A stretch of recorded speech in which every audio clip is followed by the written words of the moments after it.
Hello, my name is Aiden Arabzadeh, and this is my medium ISP, the custom peripheral LCD.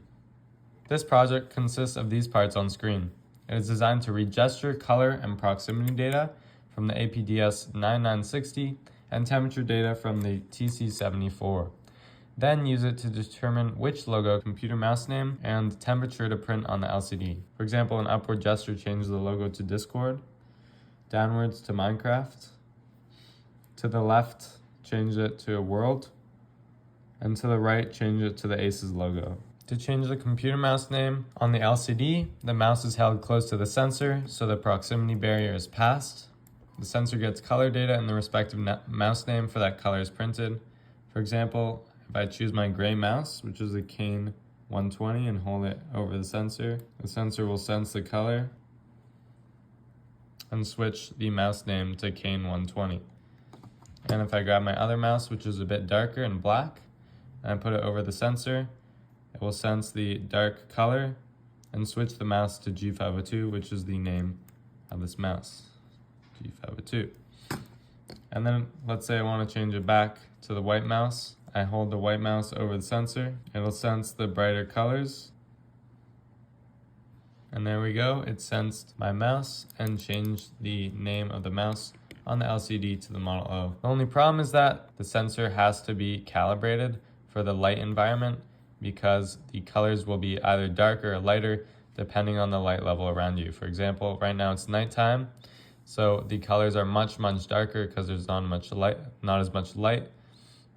So I had to calibrate the colors and change their values so that it would be darker and they would line up with the color of the mouse. All right, so the code gets the color, proximity, and gesture data from the APDS 9960, and this is the central piece of the project. It detects the color in RGB format. On the other hand, gesture detection uses 4 directional photodiodes on the breakout board to sense reflective infrared energy from the integrated LED and convert physical motion data like velocity and direction to digital information. Proximity detection also uses the reflection of infrared energy from the LED. Let's talk about how these photodiodes work. So photodiodes convert light to electricity, and this is the opposite of LEDs. To detect the brightness of light on them, the diode has to be reverse biased. This means that the P side of the PN junction is connected to negative and the N side is connected to positive, with something to limit the current in between, as you can see on screen. When light is shined on the depletion region of the photodiode, it's this area in the middle. Some of the electrons in the valence band of the semiconductor absorb the energy from the photons and jump to the conduction band. This leaves a hole in the valence band, and this hole is repelled by the positive and attracted to the negative side of the depletion region, and the electron is repelled by the negative and attracted to the positive side of the depletion region. This movement creates a current. Now let's go into the code. All of these arrays you can see here, these are custom characters that I've created on the LCD. You create an array, which is 5 by 8, and you basically just pick which pixels you want to be turned on. So down into the loop, my first function here is print logo. It sets of logo to be printed depending on which condition or gesture is read. So after that, I set the cursor to the second line because now I want to start writing stuff on the second line. And I check if the mouse is ready. First, it sees if proximity data is available and it reads it. And if the proximity is below the limit, you can see down here right now it's 255.